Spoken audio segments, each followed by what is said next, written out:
Hi friend, সবাই কেমন আছো? আশা করি সবাই ভালো আছো। তো আমি আবারও চলে এলাম রূপাস মেকওভার অ্যান্ড একাডেমি থেকে আমার রিয়েল ব্রাইডকে নিয়ে। তো আজকে রিয়েল ব্রাইড হচ্ছে সঞ্চয়িতা।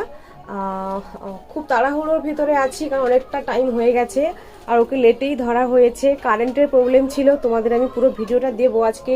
মানে কি পরিস্থিতিতে আমি কাজ করেছি, প্রচণ্ড গরম, তারপরে কারেন্ট ছিল না বারবার, তো কাজের প্রচণ্ড ডিস্টার্ব হয়েছে। তো আমি তাড়াহুড়োর মধ্যে আছি, তো আমি একটু জাস্ট ভিডিও করে নিচ্ছি যেহেতু অনেকটা টাইম হয়ে গেছে। এই যে লাইট চলে যাচ্ছে।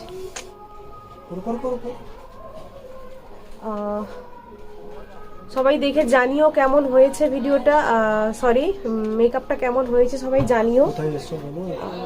বললাম তো পটাশপুর কসবাতে এসেছি। সঞ্চিতা বলো তোমার কেমন লেগেছে? আমার খুব ভালো লেগেছে, আমি স্যাটিসফাইড। তোমার মনের মতন হয়েছে? হালকা চেয়েছিলে হালকা, একটু দাঁড়িয়ে পড়ো, দাঁড়িয়ে সবাইকে একটু দেখিয়ে দাও, পুরোটা ঘুরে আসো। তো অনেকটা কম সময়ের ভেতরে করা হয়েছে, তার মধ্যে কারেন্টের প্রবলেম, বাড়ির লোকের প্রবলেম, দেখতেই পাচ্ছ জায়গাটা অনেক ছোট। ওট, এই যে কারেন্ট চলে যাচ্ছে বারবার, এই হচ্ছে প্রবলেম। তুমি কিছু বলবে নি?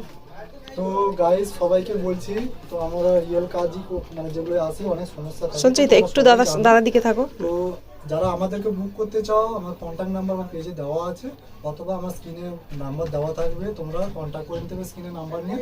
যারা বুক করতে চাও আগে থেকে বুক করবে, কারণ ডেটটা সবসময় সঙ্গে সঙ্গে বুক করলে পাওয়া যাবে না, আগে থেকে বুক করবে। বারবার বলে থাকি তোমাদের, ডেটটা আগে থেকে বুক করবে। তো সঞ্চয়িতাও আগে থেকে বুক করেছিল, তো তাই কারণে ডেটটা দিতে পেরেছি। তো সবাই ভালো থাকবে, বেশি সময় নিব না, বেশি সময় নিচ্ছি না। তো লাইভ করতে পারলাম না, তার জন্য ভিডিও করছি। আজকে কারেন্টটা খুবই সমস্যা হচ্ছে। তো যাই হোক, সবাই দেখো ব্রাইডকে, আর কেমন হয়েছে কমেন্ট করো, লাইক করো ভিডিওটি, আর সবাইকে টাটা টাটা। টাটা।